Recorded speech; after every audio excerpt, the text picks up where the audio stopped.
Boa noite a todos e a todas que nos assistem nessa live. Em tempos de pandemia de Covid-19, nós sabemos que as lives se multiplicam, mas felizmente nós temos elas para nos manter em contatos, tá?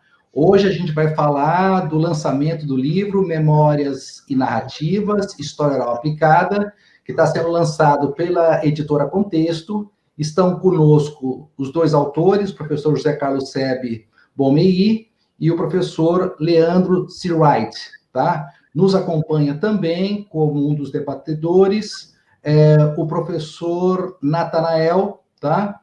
Francisco de Souza, que está aqui junto comigo, Lorival dos Santos, da UFMS, está junto aqui na nossa tela, tá? O que une os quatro aqui é que todos nós somos membros do Núcleo de História Oral da Universidade de São Paulo, que hoje também compõe o NEO em Rede, uma rede de pesquisadores formada pelo professor José Carlos, né, que é o nosso mentor, e que está atuando em várias partes do Brasil hoje com pesquisas de história oral.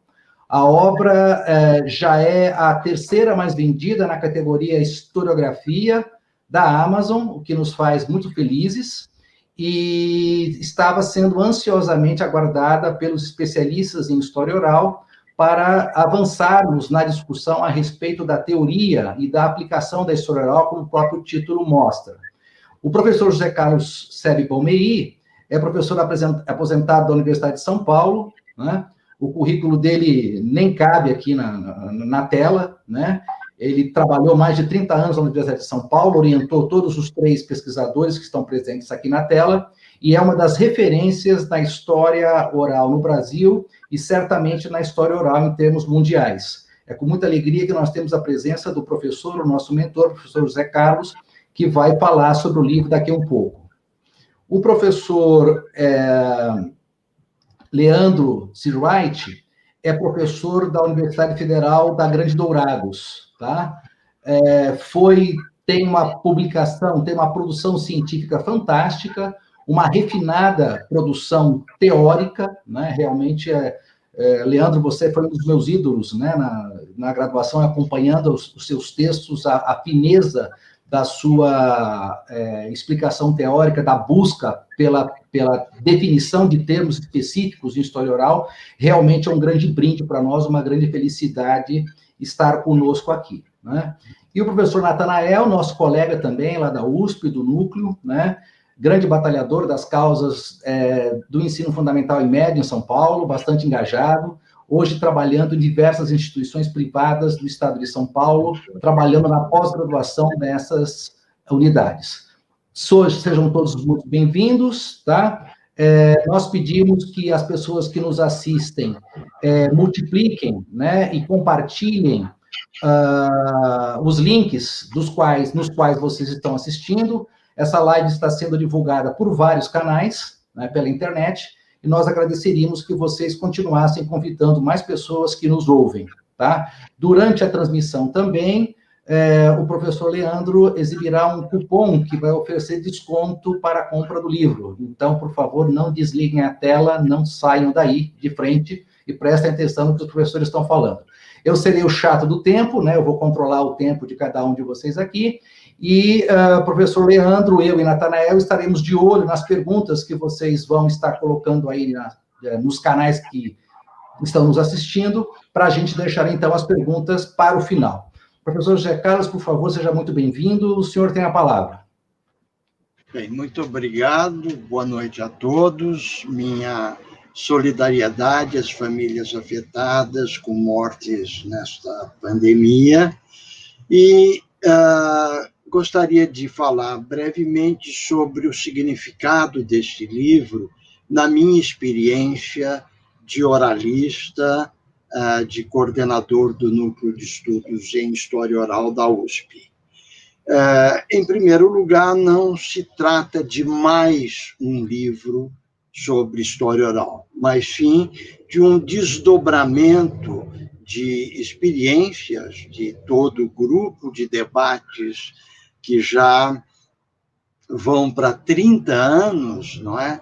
Onde procuramos refinar alguns conceitos em particular dentro de diálogos acadêmicos, onde apresentamos, então, desde a discussão conceitual até as implicações sociais mais importantes deste trabalho com história oral. Portanto, eu diria que o livro tem duas partes distintas. Uma primeira, de síntese e atualização de toda esta busca de conversa com diferentes campos que trabalham com entrevista, com antropologia, sociologia, com a própria história, com jornalismo, com o pessoal de ciências médicas, enfim, é todo um conjunto que assim cruza com o nosso trabalho, que vai se definir em cima da memória de expressão oral. Talvez esta seja uma primeira ênfase a ser dada neste livro, que é o cuidado em separar o que é memória de expressão escrita do que é memória de expressão oral. E, nesse sentido, a gente procura explorar um pouco os mecanismos de produção dessa memória enquanto temas analíticos, né? Como é que o disparo oral, os estímulos para conversações podem se materializar em termos de um processo analítico mais consequente, que se dá, evidentemente, pela produção escrita. Essa passagem do oral para o escrito é um compromisso nosso. Ao mesmo tempo, ver como é que podemos dialogar com as memórias escritas, onde o uso dos sentidos é outro, por exemplo, o tato, que não está presente na conversa, mas que é essência do filtro da memória pela escrita. Como é que a gente trabalha com essas duas maneiras expressivas? E, superando um pouco este debate, a preocupação central deste livro é discutir um pouco alguns conceitos que já estão veiculando com entusiasmo bastante elogioso em termos do que a gente considera como história oral pública, não é? Pensando que o endereço básico de todo esse esforço do nosso núcleo de estudos é exatamente em democratizar a recepção, menos a emissão e mais a recepção. Pensar muito para quem nós endereçamos as nossas pesquisas. E separar, então, o que seria história oral pública do que é história oral aplicada.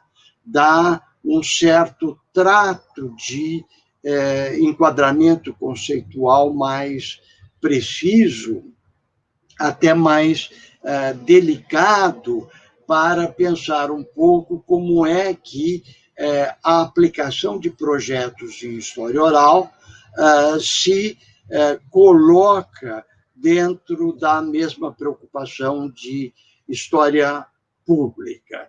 É evidente que toda esta base conceitual está clamando por explicações de fundos filosóficos que, por exemplo, expliquem qual é o papel da universidade na sociedade em geral, como é que nós podemos trabalhar em favor não apenas da conversa dos pares na academia, que acabam tendo uma opção muito mais teórica do que propriamente empírica. E, sobretudo, como é que nós podemos envolver as pessoas que nos contam suas histórias na produção dos textos que a eles dizem respeito.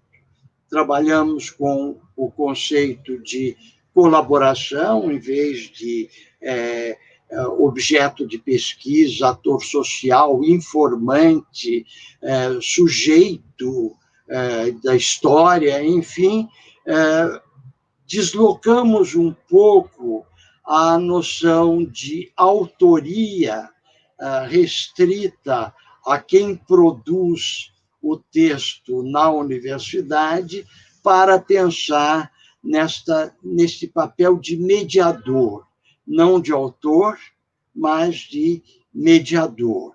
E isso, evidentemente, tem um impacto bastante grande na valorização dos contadores, dos nossos narradores. Não é?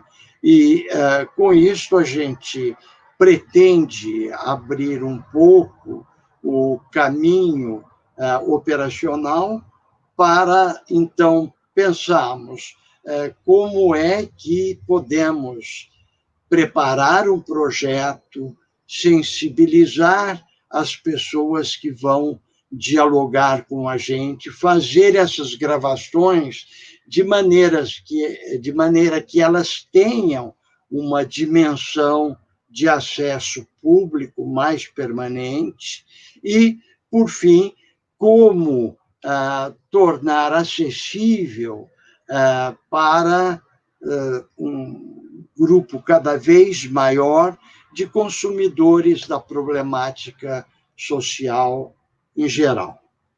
Obrigado. Muito obrigado, professor José Carlos Sebe. Professor Leandro, tá? Você tem a palavra, por favor.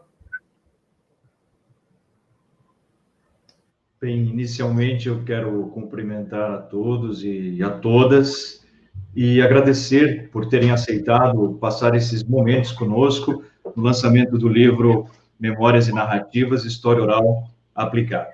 Então, eu agradeço muito ao professor José Carlos Sebe Bomei, meu orientador no doutorado, em grande parte meu orientador para a vida, porque desde a escrita da minha tese me indicou caminhos, possibilidades, me corrigiu com toda a veemência empática quando necessário, e foi com ele que eu aprendi grande parte do que eu venho desenvolvendo, daquilo que eu continuo, enfim, aderindo e trabalhando no campo da história oral. Também com ele eu aprendi muito durante a escrita dessa obra, uma escrita que busca, ao mesmo tempo que estabelecer textos curtos, acessíveis, e que coloca ao público ideias sintetizadas, mas, ao mesmo tempo, trabalhando com alguma expressão conceitual. Eu aprendi com um professor que ser professor é professar, é acreditar naquilo que nós fazemos. Também não posso deixar de agradecer às várias pessoas que contribuíram para que nós chegássemos até aqui. E agradecer àqueles que estão ouvindo. Agradeço especialmente ao Núcleo de Estudos em História Oral, o NEL, da Universidade de São Paulo, agora com o projeto NEL em Rede. Sem o NEL, de fato, nós não teríamos conseguido dar um único passo, e eu, em particular, não teria conseguido fazer isso. Agradeço ao NUP, ao Núcleo de Estudos em História Oral, Memória e História Pública, que tem sido um berço de ternura, produção acadêmica e orientação e também convivência. Agradeço ao FGD, à USP, à editora Contexto, na pessoa do professor Jaime Pinsky, que deu toda a atenção para essa obra, e agradeço a quantos nos assistem, o pessoal da AMPU MS, da AMPU de São Paulo, do Rio de Janeiro, e quero começar, além disso, mencionando a epígrafe da obra, Memórias e Narrativas, História Oral Aplicada, lançada, como disse, pela editora Contexto, uma epígrafe que foi autorizada por quem detém os direitos autorais dela, Áurea Alice Leminski, a filha de Paulo Leminski, de quem é o poema Invernáculo. Esta língua não é minha, qualquer um percebe. Quem sabe maldigo mentiras, vai ver que só minto verdades. Assim me falo, eu, mínima, quem sabe, eu sinto, mal sabe. Esta não é a minha língua, a língua que eu falo trava uma canção longínqua, a voz além, nem palavra, o dialeto que se usa, a margem esquerda da frase, eis a fala que me ilustra, eu meio, eu dentro, eu quase. A respeito da obra, a obra é composta, evidentemente, por diferentes capítulos que são entremeados com textos de apoio. Então, nós procuramos fazer alguma coisa na linha do que o Neo e o próprio professor já vinha desenvolvendo, mas trabalhando agora com esses textos interseccionais. Eu quero me referir a 3 elementos básicos que acho que ajudam a explicar o conjunto. Primeiro, a noção de memória ou de história oral aplicada. Segundo, a memória de expressão oral. E terceiro, um conceito clássico desenvolvido pelo professor a partir da obra dos irmãos Campos, e também de Otávio Paz e de Roland Barthes, ou Barthes, como eu preferi, que é a noção de transcriação. Primeiro, então, nós vemos que a valorização da recepção, certa aplicação da história oral, se mostra como manifestação democrática possível. E, assim, ela cumpre um papel político, na melhor termo, sempre desejado. Evidentemente, não se trata de dimensionar o público da história oral e o consumo de histórias, simplesmente, assim, no sentido vulgar, mas a colaboração como um fazer em conjunto. A história oral aplicada, aqui não haverá espaço nem tempo para fazer uma discussão sobre a linguística aplicada, não é apenas, assim como não é a linguística aplicada, uma aplicação, no caso da linguística da língua, e aqui uma aplicação da memória ou de uma metodologia. É mais do que isso. Nós temos os polos da história oral acadêmica e o outro da história oral popular. A história oral aplicada entra nesse meio, nesse espaço para mediar códigos, apresentando-se ela mesma como mediadora e colocando-se como uma perspectiva a mais de explicação na materialização, na vocalização de comunidades que vivem tramas e que sofrem as diversas destinações de grupo. Então, nós reconhecemos que a história oral aplicada é aplicada também, num segundo lugar, por ser ela mesma cuidada, ou seja, cultivada, educada, e trata-se de uma história oral disciplinada, ainda que caiba uma discussão estatutária sobre se ela é disciplina, metodologia ou qualquer outra coisa válida. Ela dimensiona-se pela memória coletiva e está sempre colocada na expressão verbal. Então, memória de expressão oral é mais do que reportagem, mais do que geração de novas pautas. É uma sondagem profunda, é uma reflexão sobre o que é retido e reelaborado. Algumas pessoas costumam subalternizar a memória ou simplesmente tornar ingênuos aqueles que trabalham com memória, como se a memória fosse uma vassala da história e a história estivesse, então, submetendo a memória a critérios mais amplos que podem explicar um fenômeno deslegitimando os espaços da memória. Nesse sentido, nós estamos propondo uma requalificação da memória, não mais pensando numa memória a partir de noções antigas de objeto. Memória não é simplesmente objeto de ciência alguma, ela existe sem ciência nenhuma, ela é precedente, ela foi antecedente. Enquanto as ciências modernas se destacavam a partir do século XIX, na Grécia clássica já se falava em memória, os filósofos já falavam em memória. Em África, as memórias são muito importantes, sobretudo quando dimensionadas pela literatura de testemunho. Então, memória de expressão oral é alguma coisa maleável, espiralada, nem sempre diretiva, repleta de vai-vens. Nós dissemos isso na página 23. A memória de expressão oral escapa das noções convencionais e ela pressupõe, portanto, um enquadramento da pureza da língua, ou escapar do enquadramento da pureza da língua, e se constitui como variante de noções que instruem abordagens. Não cabe considerar a memória de expressão oral como nós consideramos a memória de expressão escrita, ou a memória patrimonial. Imagine se nós podemos considerar que uma memória que está o tempo todo em atualização, muito mais agora nessa sociedade algorítmica, porque a maneira como nós lembramos numa sociedade algorítmica é uma maneira distinta de quando nós lembrávamos numa outra sociedade. A memória industrial de uma sociedade industrial é uma, e a memória de uma sociedade que supera essa fase da vida social é outra. Ela não é uma memória que vem numa esteira de produção, ela é complexa, ela tem interditos, intracódigos, ela é atravessada por sensibilidades, por intersubjetividades, ela é tomada por uma certa inscrição drástica da comunidade de destino, que é a comunidade que sofre o drama, a trama, os momentos de afeto e de afeição.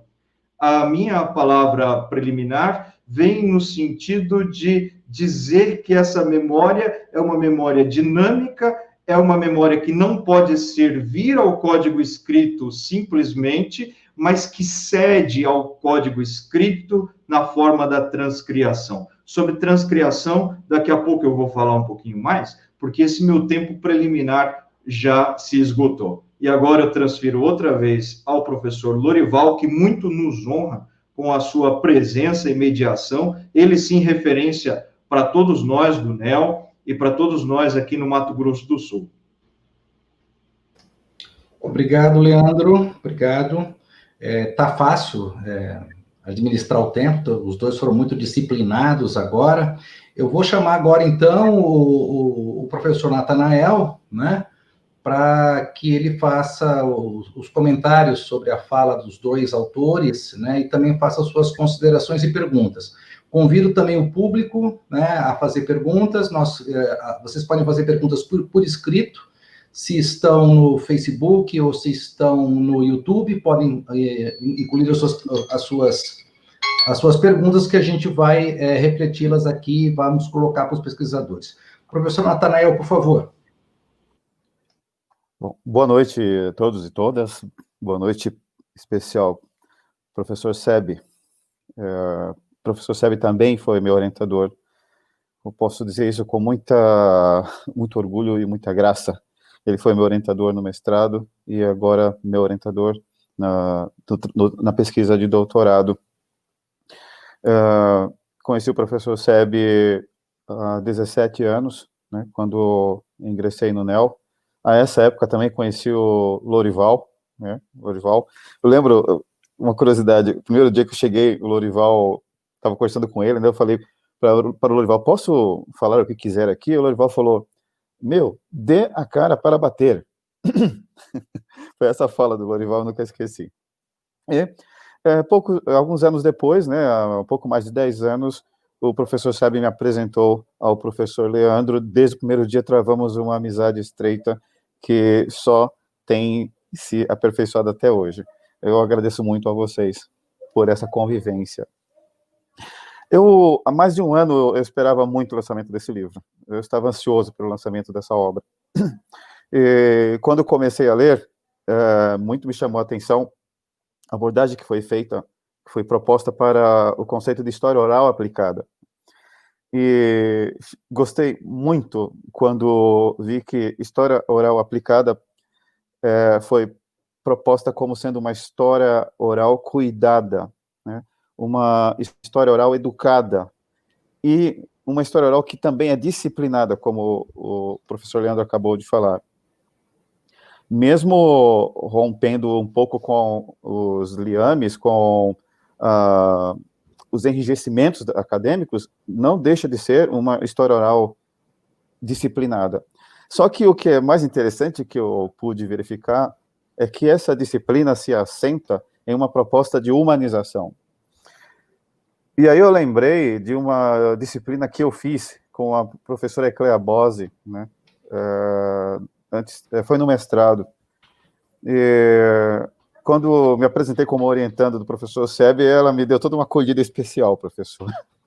Em meio a todos os alunos, ela foi lá, me cumprimentou, ela se levantou, me cumprimentou, e ela falou algo que eu também nunca esqueço. Ela disse: o Sebe é muito humano.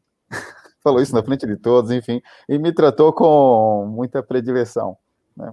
Pelo pelo fato de ser seu orientando.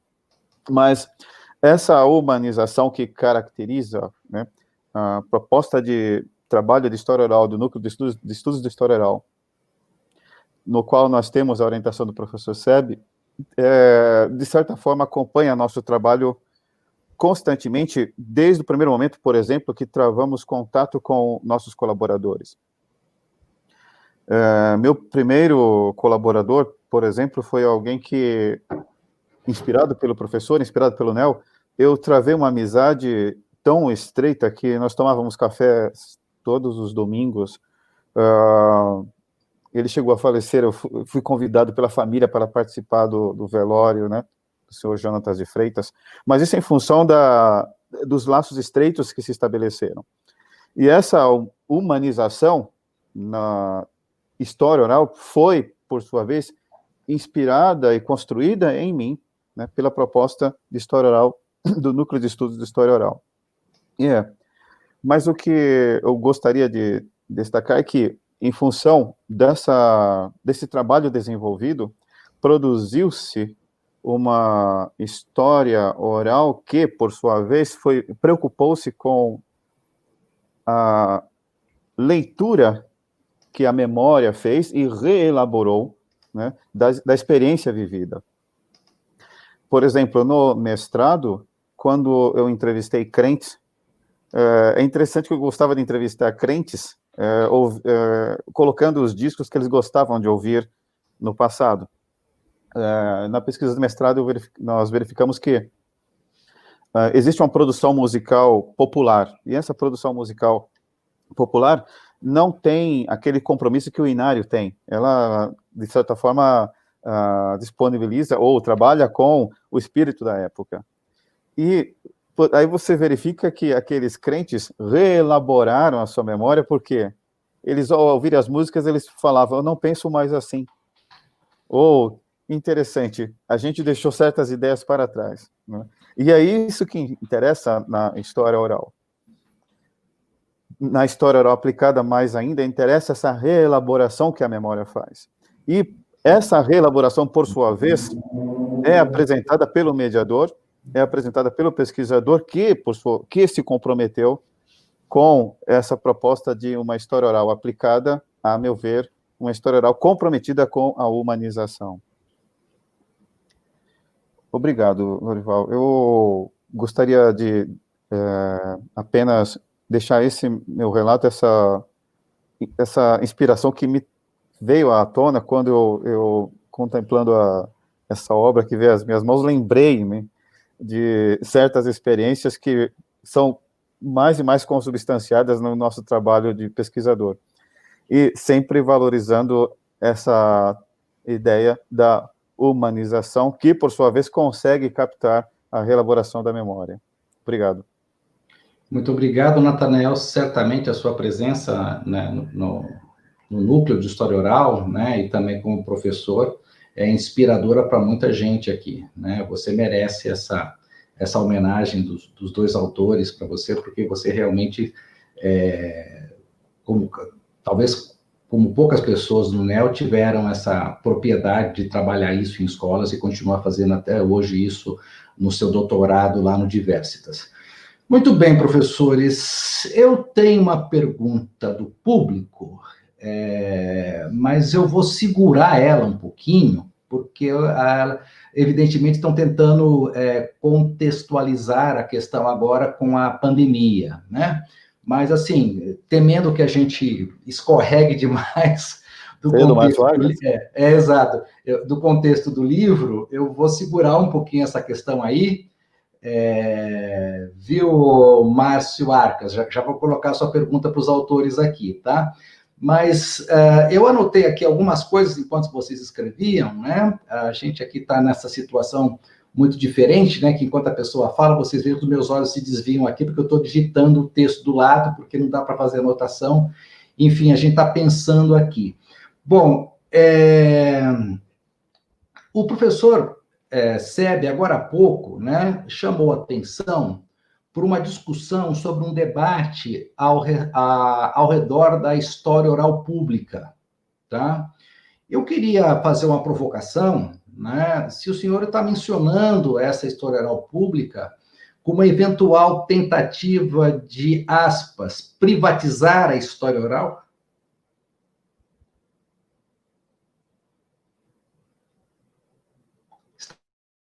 Está mudo. Isso, liga o microfone. De forma nenhuma, exatamente o contrário. A ideia é democratizar, não é? E promover essas pontes entre os diversos grupos interessados em propor a própria história, não apenas na academia, não é? Mas famílias, clubes, escolas, hospitais, times de futebol, enfim, há toda uma necessidade de estabelecer mecanismos de operação capazes de promover, enfim, um resultado que seja este, sim, mais voltado à popularização do consumo, né? Então, trabalhar com novelas, trabalhar com jornais de bairros, trabalhar com exposições locais, com, enfim, diferentes estímulos, não é, que contenham a vontade do grupo gerador dos processos, porque um dos problemas que nós temos visto atualmente é exatamente o proponente. Então, quem propõe é um acadêmico ou quem propõe é um estudante de pós-graduação que tem a sua pesquisa e poucas vezes a gente tem a experiência contrária, ou seja, os grupos que nós abordamos, eles demandando o nosso trabalho. É um pouco nesse sentido que a gente procura extrair de determinados agentes diretores a possibilidade de propor a própria história, não é? Uma pergunta bastante simples: de quem é a história que nós estamos fazendo? A história é nossa como autores ou a história é do outro lado de quem as gera e fornece, e isso dentro de ramos de dialogia, não é? Por exemplo, se eu vou fazer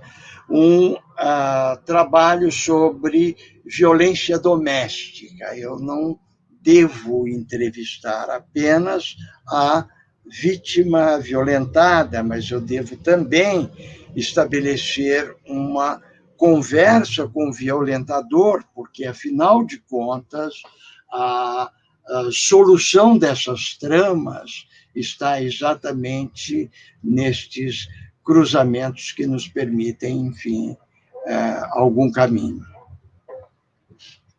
Leandro, eu vou passar a batata quente para você. Você é professor universitário numa universidade pública, né? E o professor, desde muito tempo, como já foi dito aqui, né, esse livro é resultado de 30 anos de reflexões, de debates, né, de embates com setores da academia, né, e quando eu estou falando de embate, estou falando de algo saudável, né, não existe avanço de ciência, não existe avanço de nenhuma área científica sem que haja embates Inclusive, uma coisa muito importante que foi falada aqui é a respeito dos dados empíricos, né, que as entrevistas em história oral proporcionam.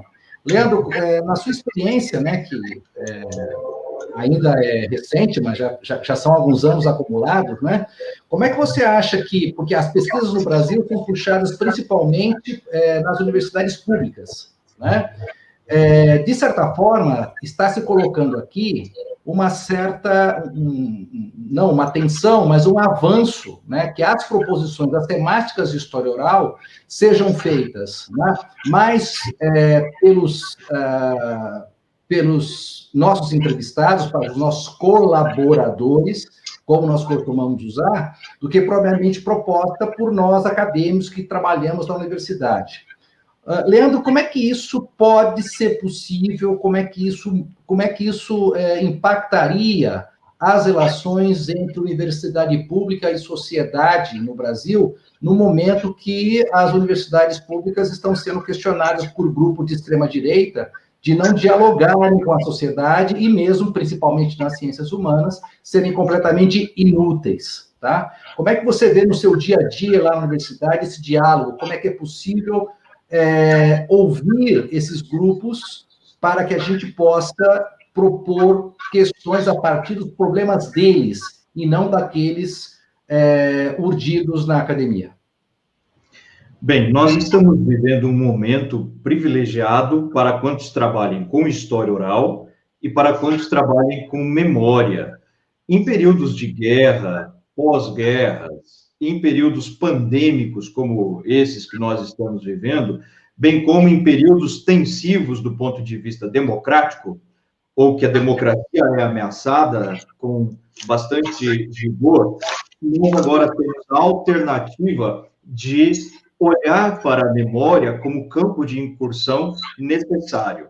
Então, eu realmente trabalho na universidade pública, eu sou professor da Universidade Federal da Grande Dourados, uma universidade que está próxima dos indígenas e também de comunidades quilombolas, entre outras comunidades que estão no seu entorno e dentro dela. Somos frutos de políticas públicas gestadas no Estado Democrático de Direito, depois de um período de ditadura severa, de uma ditadura cruenta, que realmente praticou toda sorte de violações contra os direitos humanos.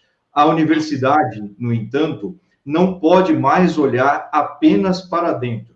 Nós não podemos mais, no sentido de Aristóteles, fazer uma discussão esotérica sempre, em todo o tempo. Isto é, uma discussão, uma linguagem que somente nós conhecemos, que nós dominamos e que aí sim nós privatizamos como um campo linguístico nada corrente, muito pelo contrário, um campo de domínio semântico bastante restrito, porque quem tem acesso à pós-graduação no país ainda é uma minoria, e essa pós-graduação está ameaçada, sobretudo nos interiores do país, mas nós precisamos democratizar e, mais do que defender políticas públicas, defender os direitos humanos. Então, a pergunta é, de quem é a memória? A memória é da sociedade? A memória é da universidade? A memória é de alguém autorizado que, por ser autorizado, compartilha a sua autoridade, simplesmente? Ou a memória é construída por um processo intenso de colaboração? Na década de 90, Canto de Morte Kaiowá, escrito pelo professor Meir, abria caminho para se pensar em uma história oral que trabalhava com histórias inteiras, histórias plenas, de narradores plenos. A nossa obra agora trabalha com basicamente dois pressupostos que estão escritos nas suas páginas. O primeiro, nós somos seres mnemônicos por excelência, nós somos seres de memória por excelência, e essa é uma dimensão antropológica e filosófica que carrega a história oral, e as comunidades também são, as comunidades são feitas de memória, elas não existem sem memória, suas identidades não podem ser balizadas sem memória, e elas sofrem destinações comuns. E, ao mesmo tempo, além disso, a história oral é tomada por essa dimensão humana, de que nós somos feitos de memória, mas também ela é uma história oral que visa a conquista ou a garantia dos direitos humanos. Então, nós não temos, nós não podemos, não se concebe mais diálogos internos e restritos. Imagine uma universidade pública mantida com o dinheiro público e já é tão escasso, já era insuficiente e agora nós estamos vivendo uma situação de maior insuficiência, de maiores problemas na universidade pública, que se propõe fazer um diálogo de corredor, de pensador para pensador, de professor para professor, de grupo para grupo, e eu reúno 5 pessoas para fazer um importante diálogo que, no entanto, somente eu e algumas outras pessoas temos a virtude de conhecer. A universidade pública precisa ser pensada além dos corredores. Ela precisa ser pensada mobilizando uma série de critérios analíticos da modernidade e a tecnologia. Eu acho que nós precisamos aprender a navegar pela tecnologia. Nós temos os recursos modernos, como, por exemplo, essa tecnologia de comunicação instantânea, e nós precisamos usar as tecnologias digitais de informação e comunicação e usar a nosso favor e com todo o critério ético, com um conjunto de valores bem assentados, os algoritmos em nosso favor, as redes em nosso favor, abrir diálogo, pressionar e entender que nós não podemos sustentar um modelo esgotado.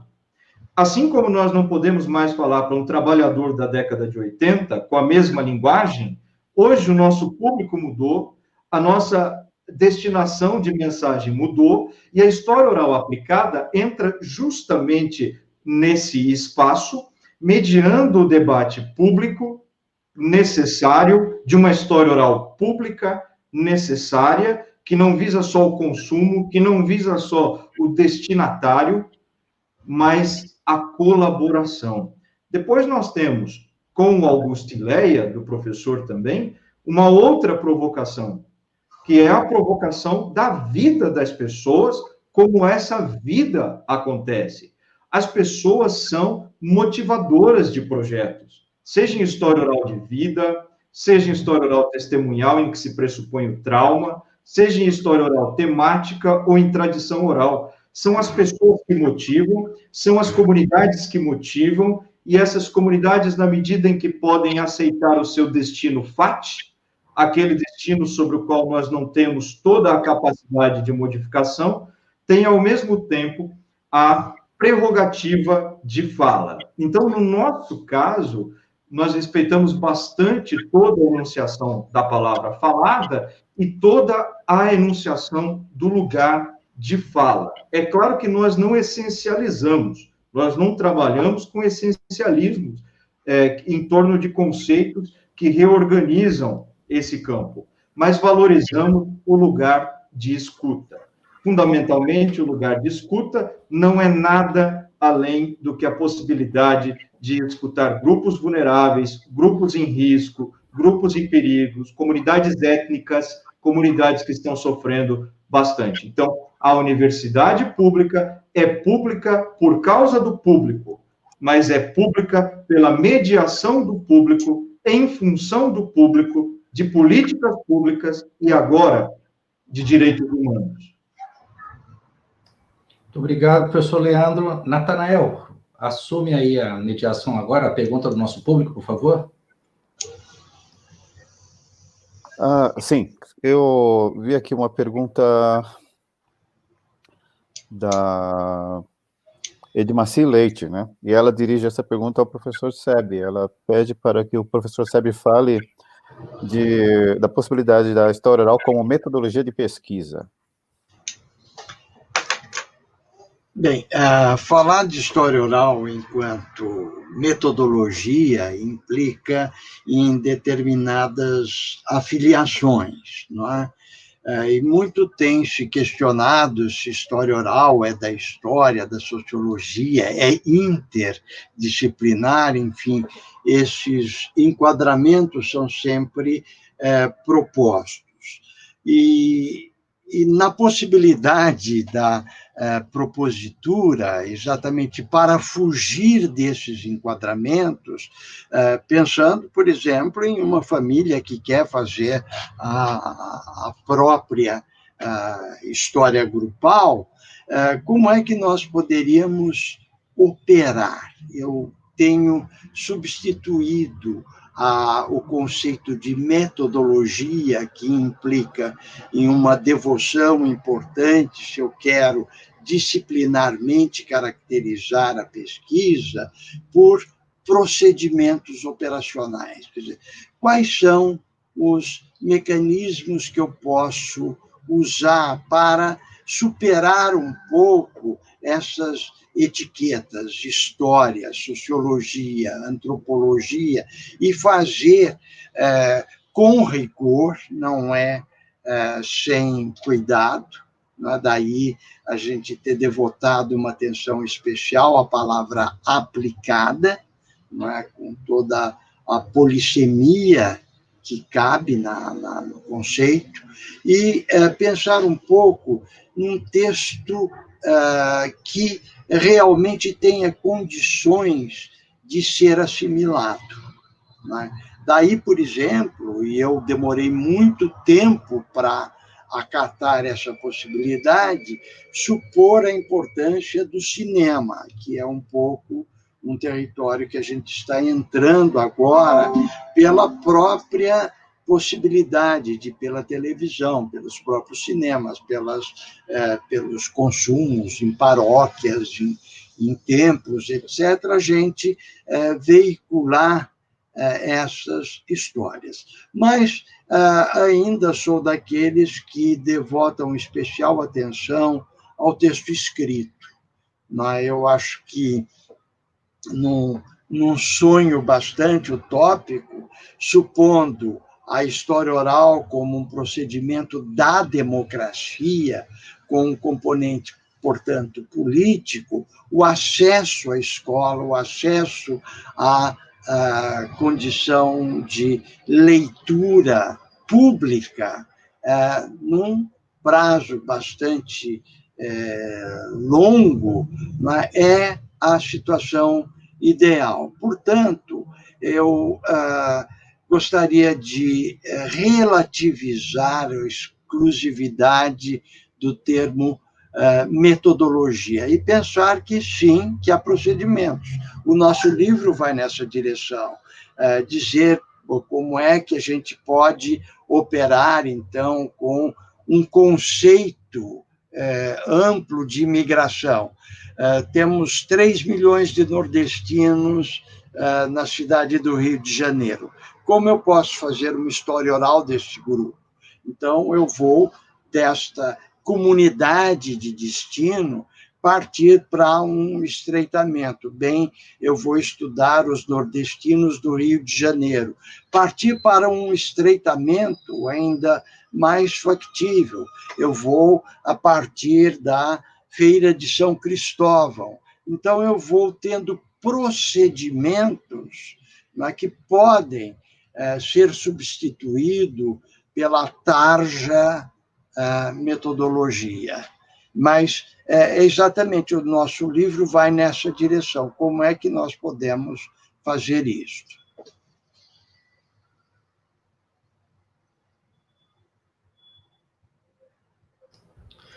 Professores, nós temos aqui uma pergunta do Lucas Maceno. Ele diz o seguinte: História oral aplicada recebe estatuto de independência a partir da imersão na memória de expressão oral sem ser autossuficiente. Como podemos pensar possíveis diálogos com outras áreas de saber, professor Leandro?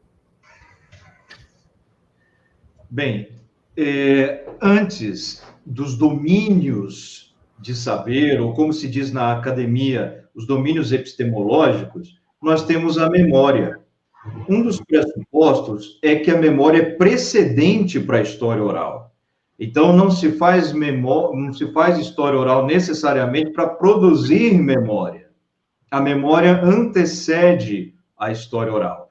Existem já estudos de filósofos, psicólogos, sociólogos, entre outros autores que trabalham muito mais eles com a história da memória, que mostram que a memória pode ser abordada a partir de diferentes campos, a partir de diferentes campos de saber. Nós sabemos também que a expressão interdisciplinaridade não dá conta de tudo aquilo que se propõe, porque, de fato, ela ainda enrijece a concepção dentro de perspectivas próprias. Como é que nós fazemos isso? Nós entendemos que a memória não pertence a uma ciência específica, a um domínio específico, e que a história oral ela é tributária de diferentes áreas do conhecimento. Por exemplo, a própria noção de transcriação, Lucas.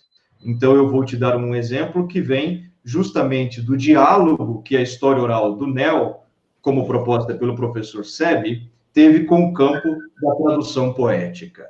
O Mayakovsky tinha a preocupação, ou melhor, o Haroldo de Campos, e não o Mayakovsky, tinha a preocupação de traduzir o Mayakovsky de maneira que a obra traduzida fosse lida com maior fluidez e muito bem, digamos, subsumida ou trazida para um campo semântico da língua portuguesa que pudesse, então, explicar os seus termos, a sua poesia, a sua obra e tudo aquilo que consta dessa literatura. O Haroldo de Campos vai cunhar a expressão de transcriação, pelo menos no Brasil, ele tem essa importante marca em sua trajetória, juntamente com seu irmão Augusto, e fazendo com que a literatura ofereça respostas ao campo da tradução.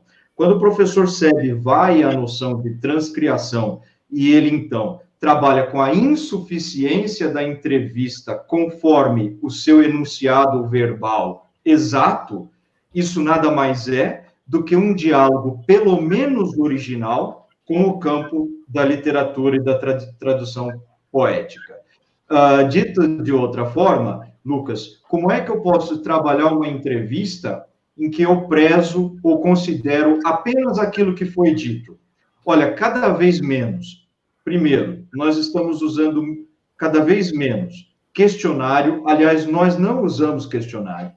Nós usamos muito rapidamente, às vezes, entrevistas semi-estruturadas, mas nada naquele modelo ping-pong, como que querendo enquadrar a memória do interlocutor num objeto de pesquisa do pesquisador para atender aquilo que ele já sabe ou aquilo que ele quer concluir.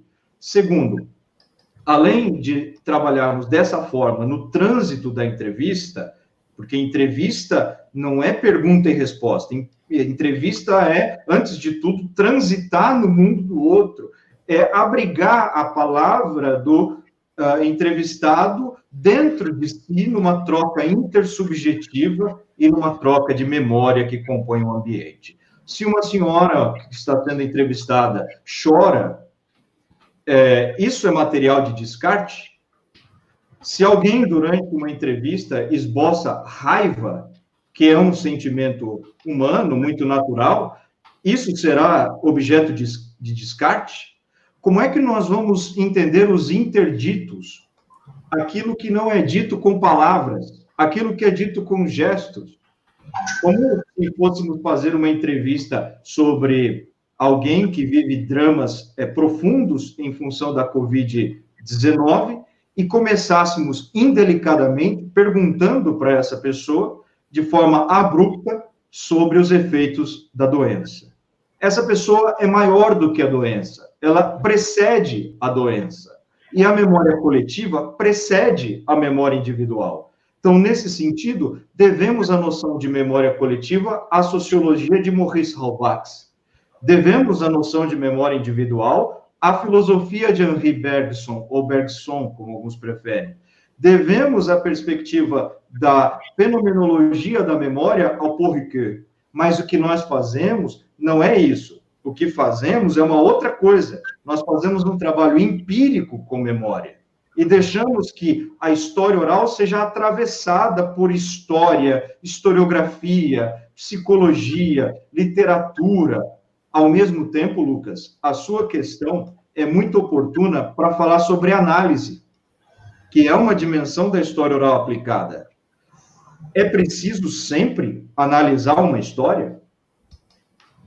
Para mobilizar um pouco o Gambust, é preciso sempre fazer uma hermenêutica, uma interpretação das pessoas? O doente não pode falar pelo doente? O afetado não pode falar pelo afetado e dizer o que isso significa? É preciso sempre fazer uma interpretação de sonhos? Ou o interlocutor, o colaborador, pode interpretar os seus sonhos, conferindo a ele sentido de orientação, na experiência que os alemães chamam de Erlebnis, que é a experiência interior, e Erfahrung, essa experiência exterior, que acomete a própria história de vida e a própria organicidade da memória, afetando a destinação dos grupos que nós estudamos. Tudo isso é uma abordagem plural, interseccional, ligada ao campo da memória. E a memória não é um campo de dominação. A memória é um campo orgânico, afetivo, é um campo que supera a representação pela possibilidade de presentificação ou de representatividade de grupos. Daí a importância de uma história oral sensível, que olha para as comunidades e grupos a partir das várias áreas, dos vários domínios do campo do saber. Nathanael? Ok. Professor Sebe, tem uma pergunta do Caio Moreira aqui. Tratando-se a história oral aplicada de uma história oral disciplinada, dentre outras coisas, podemos pensá-la em um estatuto disciplinar? Eu prefiro insistir na possibilidade de não enquadramento disciplinar. Eu prefiro pensar na liberdade de produção e de recepção, respeitando todo o compromisso acadêmico, que esse sim tem seus projetos, seus objetivos, mas quando eu penso na história oral pública, eu tenho que supor que, primeiro, uma dúvida: será que, por ter nascido na Inglaterra, ou na Austrália, ou na França, isto determinaria o que eu considero de público no Brasil, com o volume de analfabetos, de grupos marginais que não têm acesso, etc. Então, quando eu suponho história oral aplicada, eu estou supondo uma determinada forma de produção capaz de uma veiculação que, muitas vezes, eu volto a insistir nesse ponto, abdique este exclusivismo de eu definir quem é público para mim. Então, eu vou recortar, produtor da pesquisa, vou determinar quem vai consumir o meu trabalho, né?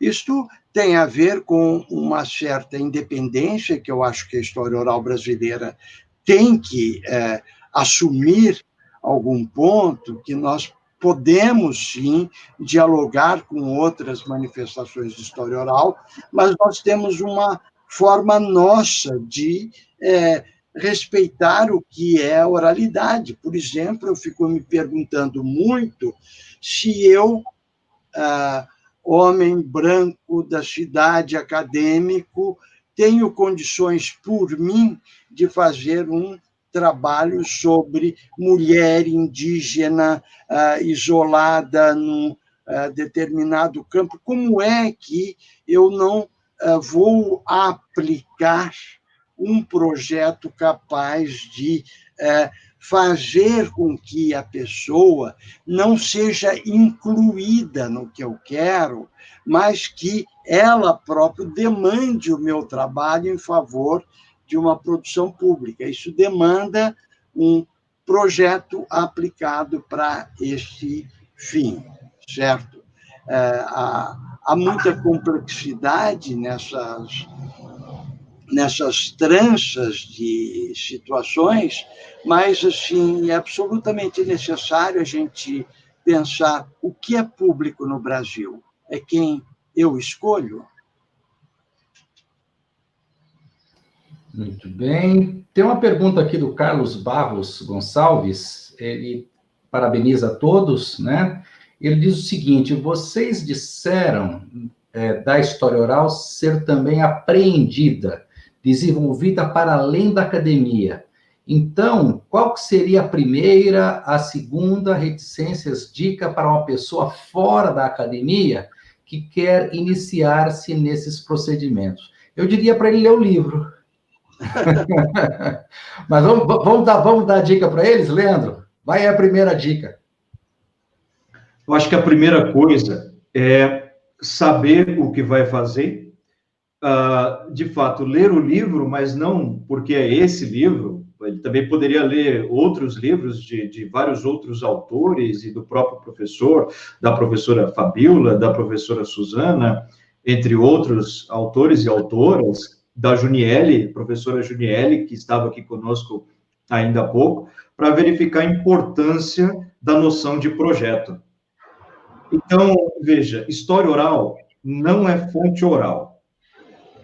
História oral não é simplesmente memória oral. Aliás, não existe essa categoria de memória oral. Essa categoria formalmente não existe. Existe memória de expressão oral, né? Ou seja, memória verbalizada, mas não memória oral, porque a memória se exprime a partir de diferentes formas. Eu posso falar de memória patrimonial, mas uma memória oral não existe, porque a memória é uma.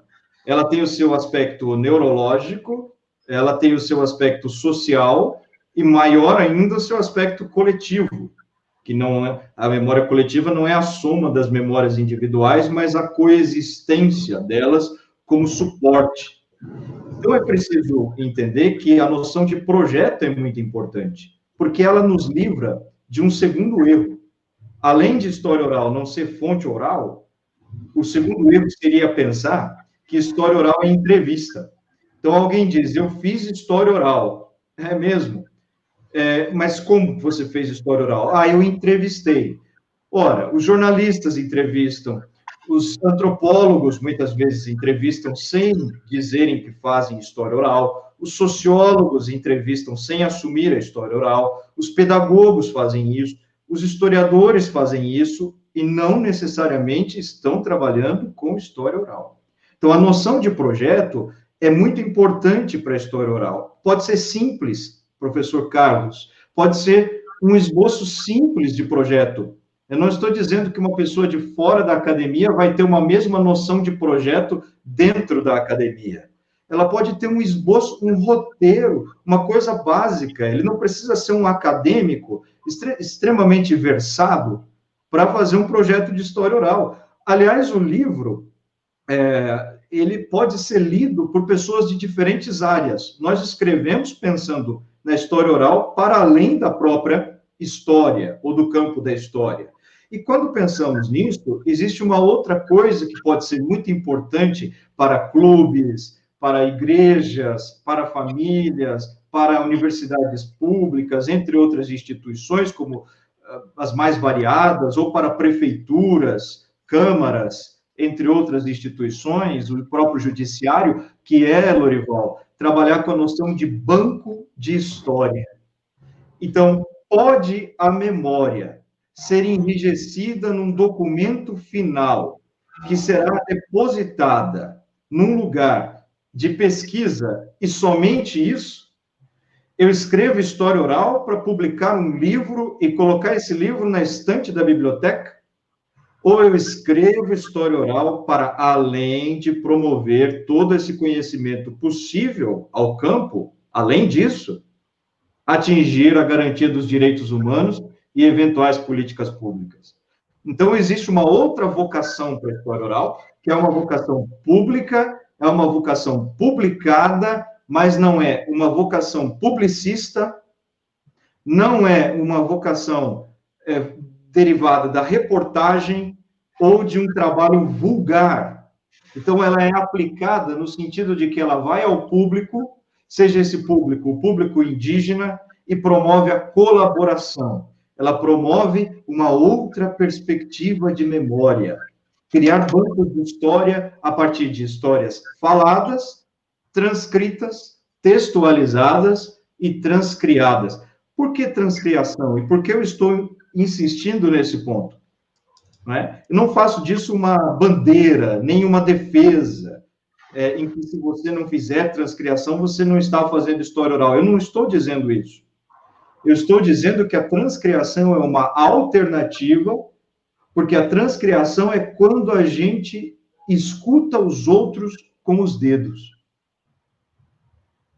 Quando, além da entrevista, eu consigo escutar o outro na maneira como eu transformo aquela matéria, na maneira como aquela matéria assume um tom vital e ela vai se tornando pública, não porque publicista, não porque apelativa, mas porque aplicada.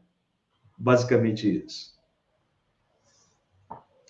Tudo bem. O professor Sérgio quer falar também para ele? Carlos, na pergunta do Carlos. Veja só, a gente já está avançando na hora, temos poucos minutos mais, mas eu gostaria de contar uma historinha. Eu venho de uma cidade do interior chamada Taubaté e sempre fui muito ligado a questões religiosas e sempre que eu ia à igreja, eu via uma velhinha, uma senhora, que rezava com um fervor que me chamava muita atenção. Um dia eu tomei coragem e cheguei até ela e perguntei para ela, como que a senhora aprendeu a rezar? Como que a senhora aprendeu a rezar desse jeito, com um enlevo que era realmente emocionante? E ela me disse, olha, eu vim na igreja, comecei a rezar de um dia, de um jeito, do outro jeito, e cheguei aqui assim. Eu acho que esta lição básica, empírica, você aprende a fazer história oral em qualquer nível fazendo. Eu acho que o grande problema da história oral brasileira é a carência de trabalhos empíricos, é ir para o campo. Quer dizer, nós temos demais um excesso de reflexões teóricas, conceituais, uma briga, se veio da Inglaterra, se veio da França, e temos como tarefa da nova geração, da segunda geração ou da terceira geração, esses vão para o campo fazer suas pesquisas sem uma devoção mais aguerrida ao trabalho empírico.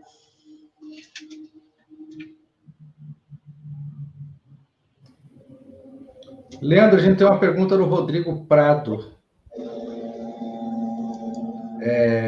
Natália, você pode ler para a gente, por favor?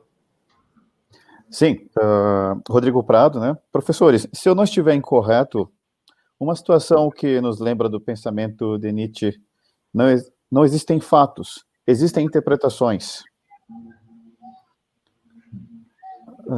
Creio que o Rodrigo está fazendo uma afirmação e ele gostaria que vocês comentassem, né? Muito bem. Eu acredito que a hermenêutica, a interpretação, está no seu auge no século XIX.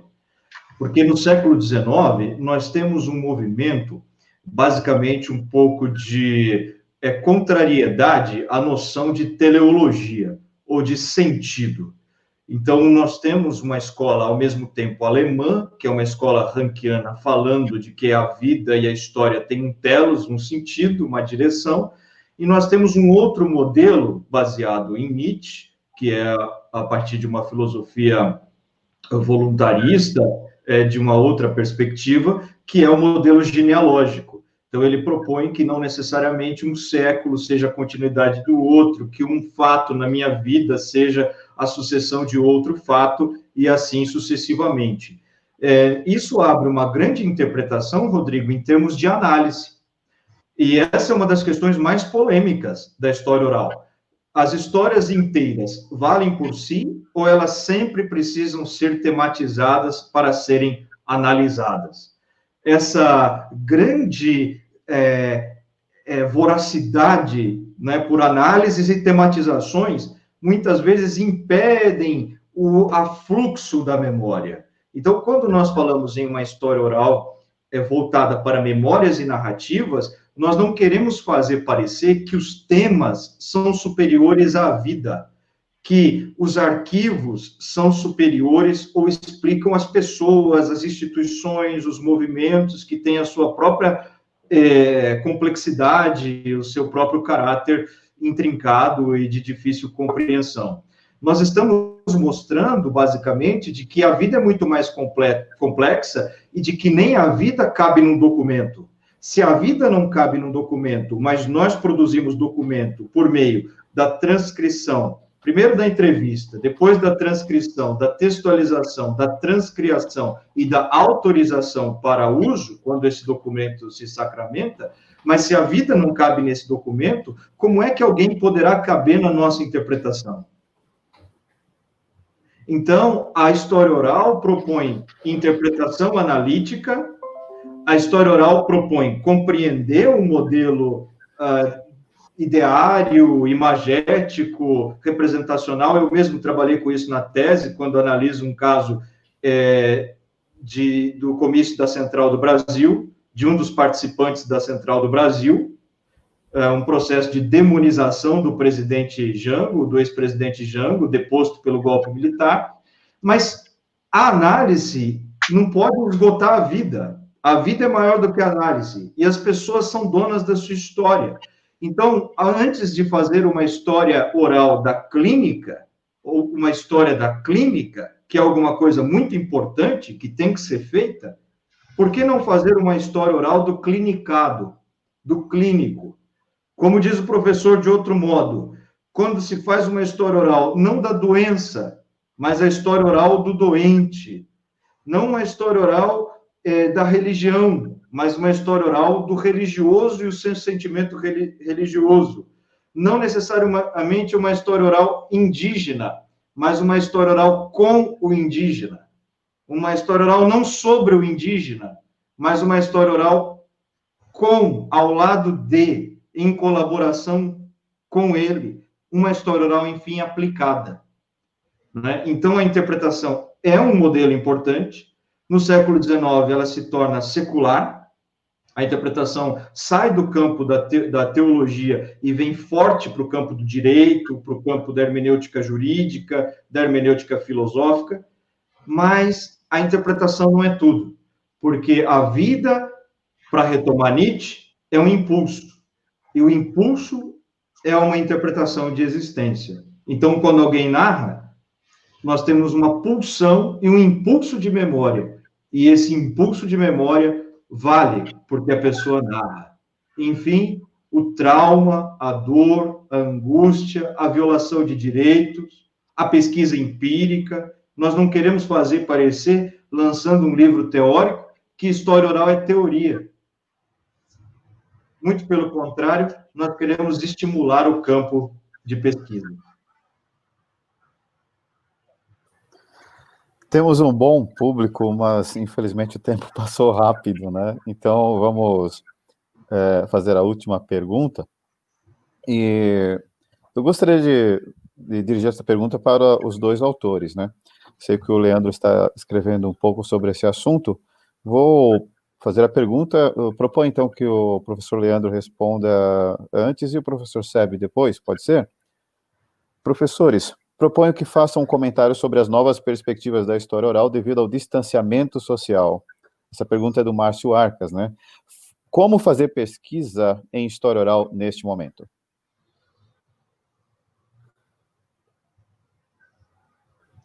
Professor Leandro? Em todo o tempo, nós buscamos sempre a restauração da aura, trabalhando aqui com a noção benjaminiana de vida, de aura, de existência, da palavra e da narração. Benjamin também mobilizava o conceito de narrador pleno. E nós, no livro, estamos provocando, embora com comedimento, com o conceito de escutador pleno.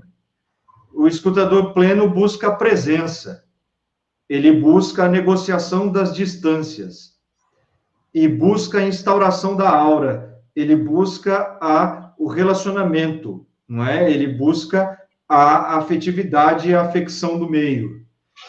E nesse sentido, na obra, nós recomendamos que as perguntas sejam, ou que as entrevistas sejam presenciais. Mas, nesse momento de distanciamento social, evidentemente, nós não podemos fazer entrevistas presenciais. Nós estamos fazendo entrevistas por meio da tecnologia. Então, no livro, nós estamos até recomendando de que a primeira entrevista seja, ou possa ser presencial, até para se criar uma empatia, e depois as outras poderiam ser, eventualmente, por meios tecnológicos. Mas deixe-me dizer uma coisa. A questão que me importa é o bom diálogo com a tecnologia. Negar a tecnologia é um erro. E reduzir a história oral aos artefatos tecnológicos é um outro erro. Então, a história oral não depende necessariamente dos novos artefatos tecnológicos. É claro que a história oral dependeu da tecnologia, da invenção do gravador, a moderna história oral dependeu de uma série de máquinas para que fosse possível. Mas nós não podemos limitar a história oral à condição dessas novas tecnologias, e nem descartar. Com relação à Covid-19, tem me preocupado bastante o tema, sobretudo na busca de critérios. Eu não posso abordar esse tema sem responsabilidade. É um tema que exige muita responsabilidade. Então, como é que eu vou trabalhar na perspectiva de um excesso de memória, porque todo mundo agora quer contar a sua história, mas sem uma dimensão ética? Eu devo trabalhar com essa história? Em que circunstâncias? Sou autorizado a fazer isso? Novamente, história oral não é áudio de WhatsApp enviado para um grupo ou um repositório. História oral são projetos construídos que visam a consolidação de perspectivas para entrevistas e além da entrevista, porque ela não se esgota na entrevista. Então, é preciso pensar numa história oral cuidada, de uma história oral bem assentada, com procedimentos, para que nós não,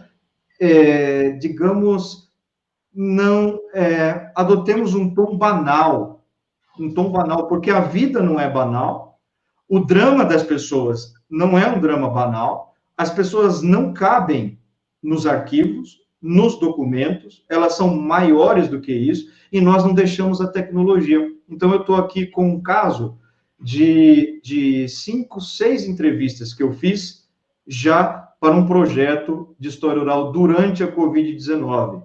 Né? O indígena fala de um jeito, a comunidade quilombola de outro, a comunidade da favela de outro jeito, mas não é uma história oral da Covid-19. E eu gostaria de provocar mais uma vez e dizer, não há uma história oral da Covid-19 porque vírus não fala. A história oral é sempre de pessoas, de grupos, de segmentos, de quantos sofram em função, agora, da Covid-19. E aí ser uma história oral testemunhal. Eu sei que o professor tem muito mais para acrescentar nesse tema. Eu agradeço muito a pergunta e acho que realmente a gente não poderia terminar essa apresentação sem tocar nessa questão.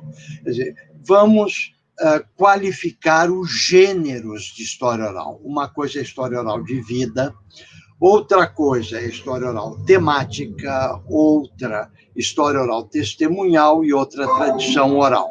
Cada uma destas categorias tem seu procedimento próprio. Evidentemente, como a gente tem dito, isto é tudo conversável, podemos ver como é que, conceitualmente, cada grupo vai trabalhar.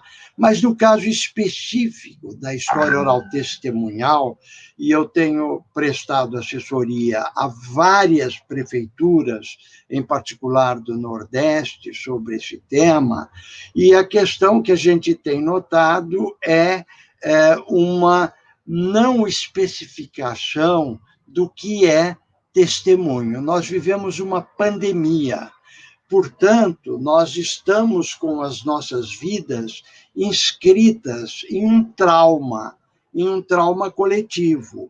Este fator tem que iluminar os procedimentos. É lógico que eu só posso me explicar dentro de um contínuo, mas eu tenho que, para entender o que eu estou fazendo, categorizar história oral testemunhal. Eu estou sendo testemunho de um tempo. Então, como é que entra a história de vida nisto? Assim, a gente tem percebido, e eu tenho percebido muito isso, nesses diferentes esforços de centros de memória, de museu de imagem do som, de universidades que estão tentando captar isto, que está faltando qualificar o trauma. Olha, nós estamos num trauma, isto tem que fazer parte da narrativa vivencial, além e mais especificamente levando em conta este momento, certo? É difícil a gente pensar em história oral dentro de um projeto de história de vida que não considere o testemunho do que ocasiona, que provoca a comunidade de destino. Ou seja, eu posso falar de história oral testemunhal de pessoas que viveram um campo de concentração. Eu tenho, então, um trauma que marca aquela situação de testemunho, não é?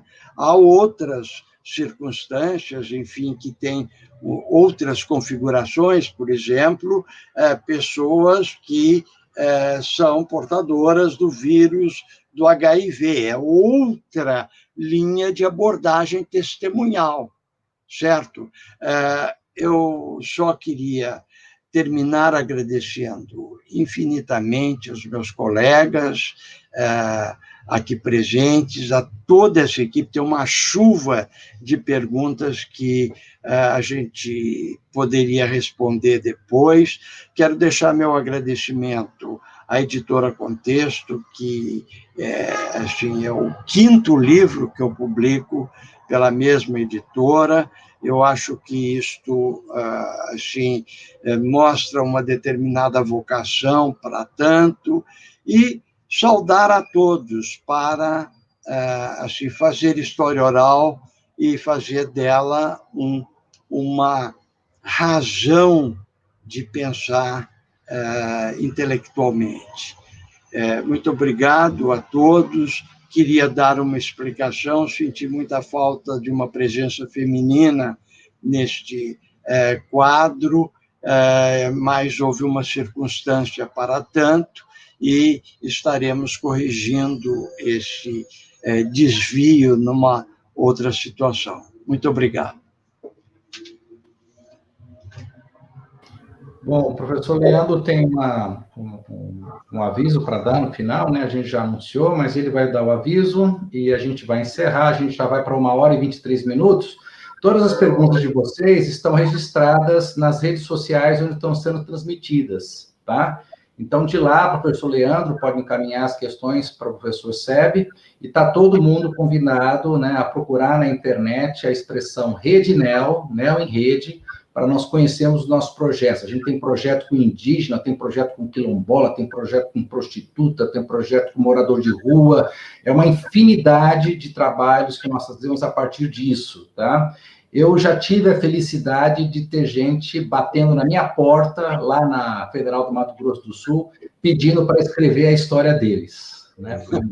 Foi um grupo de capoeiristas, era um negro, operário, Falou, professor, o senhor precisa ajudar a escrever a nossa história. Eu fiquei muito feliz, né, com isso, e oxalá essa nossa proximidade, essa nossa inclinação, cada vez mais permita que isso possa acontecer, né? Leandro, por favor, suas considerações finais.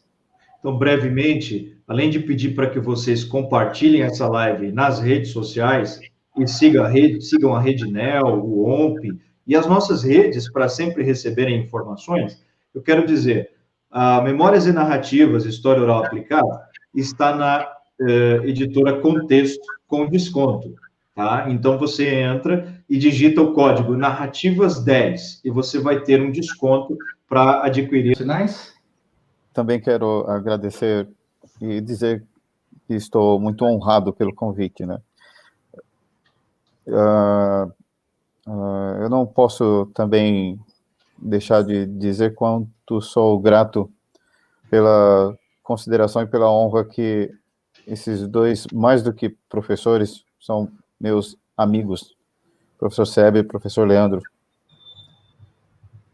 Também, assim como o Leandro, agora me emocionei muito, né, quando abri o livro há algumas semanas. Enfim, é muita honra. Muito obrigado, senhores. Para quem está nos ouvindo, Natanael é citado numa dedicatória do livro, tá? Daí o encantamento dele. Parabéns, Natanael, parabéns, professor Leandro, parabéns, professor Sebe. Convidamos a todos, então, né? O livro foi o terceiro na categoria historiografia, no site da Amazon, né? Então, está sendo bem vendido, a editora Contexto consegue ter uma boa tiragem dos nossos livros de história oral, com o professor Sebe, vários deles. Convidamos a todos a conhecer um pouco mais dos livros e nós vemos em breve, tá? Muito obrigado a todos e a todas, uma boa noite, bom descanso para todas, para todos.